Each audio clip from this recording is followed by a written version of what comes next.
Donc on disait que le roulement d'Ostenfeld, c'est une régurgitation aortique qui va entraîner, lorsque les valves mitrales sont ouvertes, il va entraîner une fermeture partielle de la grande valve mitrale. Il va simuler, c'est un roulement, il va simuler un rétrécissement mitral. Pour les signes périphériques, c'est des signes pathognomoniques et importants. Vous avez l'élargissement de la différentielle, c'est-à-dire une pression systolique qui est élevée, une pression diastolique qui est basse.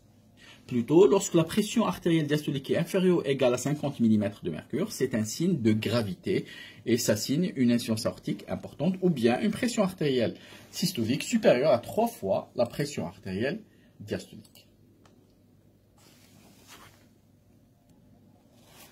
Pour la radiographie du thorax, c'est une radiographie qui est typique, une dilatation de l'arc inférieur gauche qui correspond au ventricule gauche. Et vous avez une dilatation de l'arc supérieur droit qui correspond à une dilatation de l'aorte ascendante.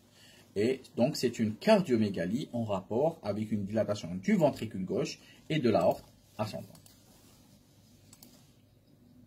Sur le plan électrocardiographie, le signe pathognomonique, c'est une hypertrophie ventriculaire gauche de type diastolique.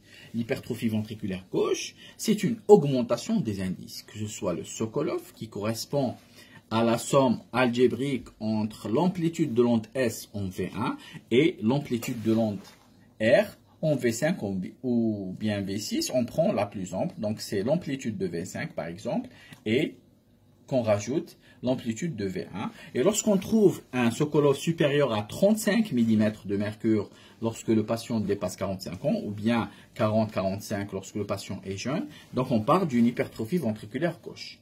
Ou bien l'indice de Cornell qui correspond à la somme de l'onde S en V3 plus l'onde R en VL. Donc lorsqu'elle est supérieure à 20 chez la femme ou supérieure à 28 chez l'homme, on parle d'une hypertrophie ventriculaire gauche. Maintenant, pour différencier une hypertrophie ventriculaire gauche de type diastolique, c'est-à-dire une surcharge de volume, d'une hypertrophie ventriculaire gauche de type systolique qui est surcharge de pression, donc il faut aller directement en V5 et V6. Lorsqu'on trouve que le ST il est isoélectrique avec des ondes T positives, là c'est une hypertrophie ventriculaire de type diastolique. On trouve ça en cas d'insuffisance aortique et l'insuffisance mitrale.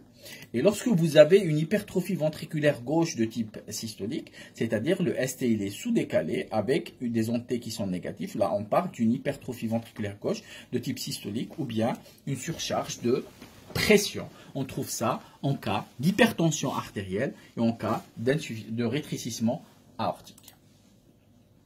Donc, mais l'examen clé, alors l'examen clé pour faire le diagnostic, pour confirmer le diagnostic, pour apprécier les signes de gravité et pour faire le diagnostic étiologique reste l'échocardiographie Doppler transthoracique. C'est l'examen clé qui va faire le diagnostic, la gravité et le diagnostic étiologique. Donc l'échocardiographie, vous voyez ici qu'il y a une régurgitation qui se fait de l'aorte vers le ventricule gauche et vous voyez qu'il y a un flux d'aliasing qui se fait de l'aorte vers le ventricule gauche et là ça définit une insuffisance aortique. Maintenant pour la quantifier, il y a plusieurs méthodes pour la quantifier, surtout la vena contracta. Maintenant pour les complications de cette valvulopathie, c'est-à-dire l'insuffisance aortique, c'est en premier lieu l'endocardite infectieuse. Donc c'est la première valvulopathie pourvoyeuse après les cardiopathies congénitales d'une endocardite infectieuse. Vous avez les troubles du rythme ventriculaire et auriculaire lorsque vous avez une augmentation de pression au niveau du ventricule gauche et au niveau de l'oreillette gauche. Vous avez l'insuffisance ventriculaire gauche et la mort subite, et bien la dissection de l'aorte dans la maladie de Marfan. Comment doit-on prendre en charge cette insuffisance aortique? Bien sûr, l'insuffisance aortique, le traitement de l'insuffisance aortique lorsqu'elle est massive, lorsqu'elle est importante, lorsqu'elle est sévère, c'est une prise en charge qui reste chirurgicale.